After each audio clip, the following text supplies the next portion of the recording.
मैं आपके बारे में कहाँ से शुरू करूं, ये मेरी बात बिल्कुल समझ में नहीं आ रही है।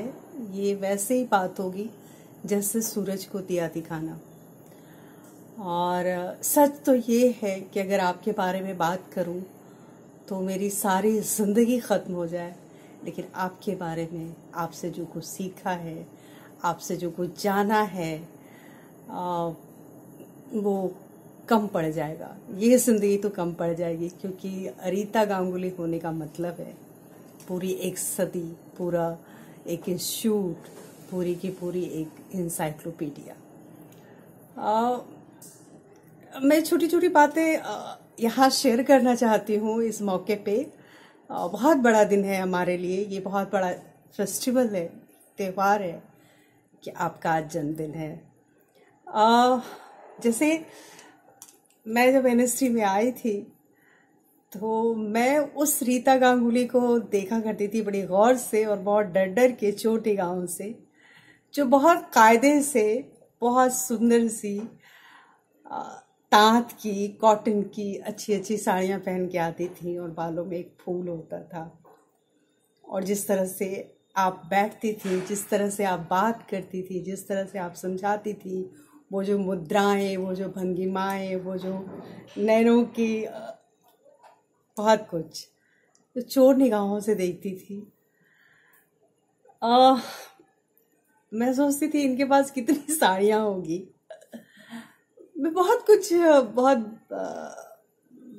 बचकानी बातें मैं ऐसे सोचा करती थी और कहती थी क्या चॉइस है इनकी, और क्या मतलब किस अंदाज से ये अपने आप को कैरी करती हैं। पूरी की पूरी एक एरा है, एक पीरियड है जो अपने साथ ये लेके चलती हैं। और जो आपकी गायकी है, जो जिस तरह से आप क्लास में पढ़ाती रहीं, समझाती रहीं, बताती रहीं, हालांकि उस समय लगता था ओह कितनी कितनी कठोर हैं, पर अब जाके लगता है नहीं, एक टीचर को आपकी ही तरह होना चाहिए, क्योंकि आप कठोर बाहर से हैं नारियल की तरह, अंदर से बहुत सॉफ्ट हैं। मैंने आपके अंदर एक माँ को देखा और मेरी खुशनसीबी है कि मुझे आपने बेटी की तरह प्यार दिया।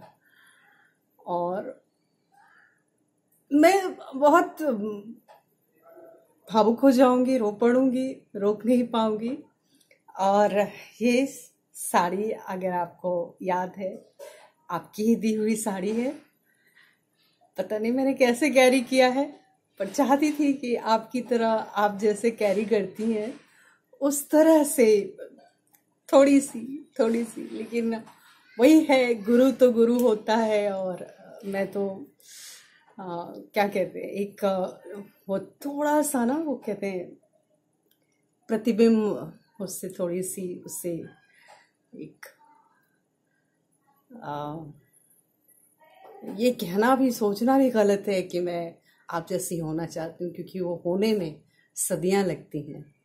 और बहुत बहुत कुछ सीखा है जिस तरह से आप बैठती हैं अपने घर में, अपने आसपास जिस तरह का एक माहौल होता है, जो एक एम्बियंस जिसे आप कहती हैं, वो पूरी की पूरी एक लगता है कि जिंदा गज़ल हो रही होती है। जिस तरह से आपको फैज़, मजाज, जिगर मुरादाबादी, कैफी साहब, गालिब, मीर तकी मीर, ये सब आपको ज़बानी याद है। और जिस तरह से आप उसे सुनाती हैं, जिस तरह से बात करते करके उससे जो आप गा भी लेती हैं, और जिस तरह मैंने आपको रियाज करते देखा, मुझे याद है कि जब मैं दिल्ली में एक बार आपके साथ रह रही थी आपके घर पे, तो आपके बिस्तर पे सोती थी। हम लोग देर रात तक, 2-2:30 बजे तक आपके साथ गप्पे मारा करते थे। यानी आपके पास जो शांति निकेतन से लेकर के पूरा वो बंगाल से लेकर के यूपी बिहार तक, और इधर मलयालम केरला के जो आपके एक्सपीरियंस थे वो आप सुनाती थी। और मैं कब सुनते सुनते सो जाती थी। जब आपको लगता था मेरा हूँ हाँ कुछ भी आना बंद हो जाता था, तो आप समझती थी कि मैं सो गई, तो आप भी सो जाती थी।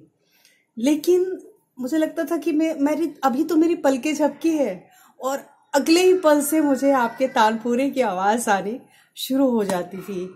और उसके बाद मैं उठती थी बहुत संकोच के साथ, तो देखती थी कि आप रियाज पे बैठी हुई हैं अपना वो इलेक्ट्रॉनिक तानपूरा लगा करके और थर्मस में अपने लिए चाय बना करके, और जब मैं उठ के आपके पास आती थी तो आओ बेटा उठ गई, चाय तैयार है।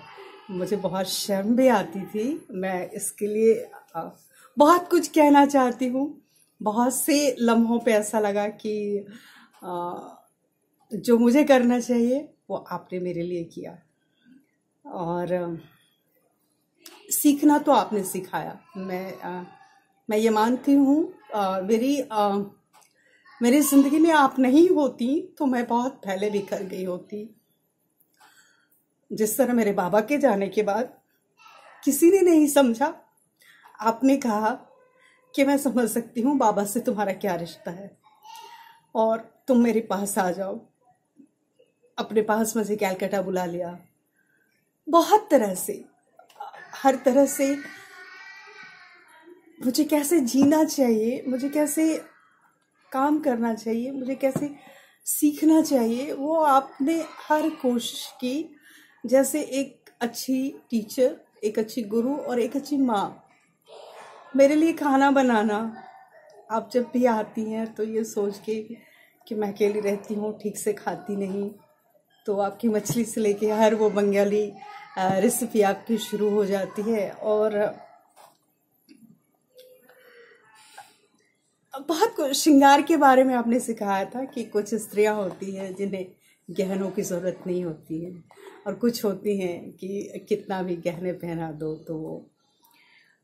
और आपने ये भी कहा कि बहुत ज़रूरी नहीं है कि प्रेजेंटेबल देखने के लिए, आपको ग्लैमरस दिखने के लिए, डिज़ायरेबल देखने के लिए, लवेबल देखने के लिए आपको बहुत महंगी चीज़ें ज़ेवरात होनी चाहिए। आपने सिखाया कि कैसे एक काठ की जो लकड़ी की के जो होते हैं जेवर होते हैं, या मिट्टी से जो बने जेवर होते हैं, या टेराकोटा से या रस्सियों से बुने हुए, ये सब आपने सिखाया।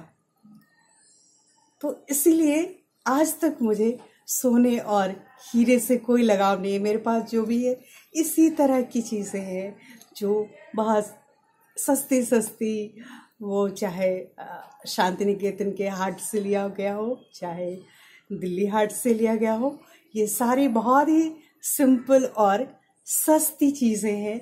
लेकिन ये सब मैंने आपसे सीखा।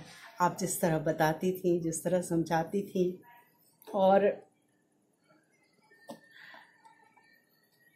मैं बहुत खुशनसीब मानती हूँ कि मुझे आपका इतना प्यार मिला। और बस यही कि अगर मैं आज हूँ तो आपकी वजह से हूँ, वरना मैं बहुत पहले ख़त्म हो गई होती। और वो वजह क्या है कि आप भी जानती हैं, मुझसे बेहतर जानती है। और इसीलिए मैं कब आपको मैम से माँ बुलाने लगी मुझे भी नहीं पता। अब तो मैं माँ ही बुलाती हूँ।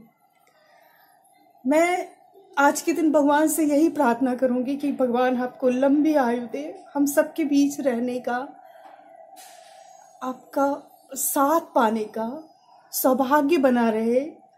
ये मेरे लिए सबसे बड़ा दिन है आज का। और ईश्वर अगर जहाँ भी है, जहाँ कहीं भी है, मेरी प्रार्थना सुन रहे हैं, तो मैं आपके लिए यही प्रार्थना कि आप हमारे बीच सदा ऐसे ही बनी रहे। आपकी ऊर्जा, आपका सेंस ऑफ ह्यूमर, आपकी बात करने की जो अदायगी है, अंदाज से बयां है, वो जो आप में जो रोमांस को लेकर के। और एक बहुत खूबसूरत बात आपने सिखाई थी, जब मैं देखती थी कि आप 2 बजे सोई हैं और 4 बजे उठ कर के रियाज करने लगी। Allow me to tell you, ये बात मैं एक इंटरव्यू में मैं लिखने वाली या बोलने वाली थी, पर मैं ये चांस लेना चाहती हूँ, ये अपॉर्चुनिटी मुझे मिली है। तो कि मैंने पूछा, मैम आप अभी अभी तो सोई थी और फिर से 1-2 घंटे के अंदर जा कर के आप रियाज करने लगी।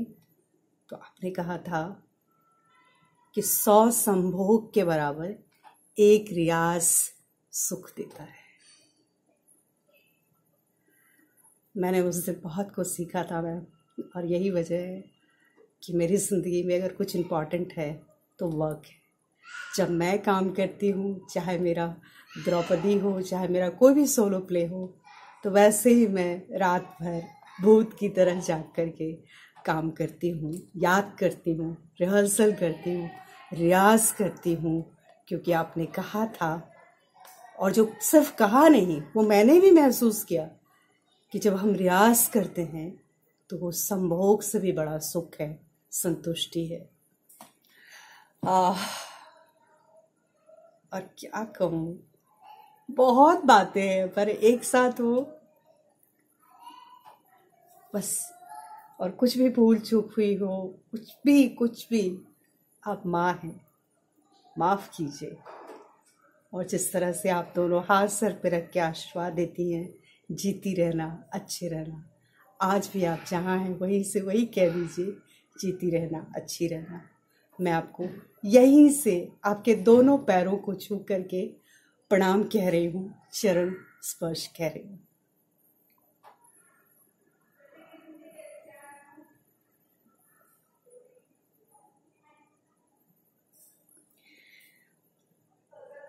Thank you so much.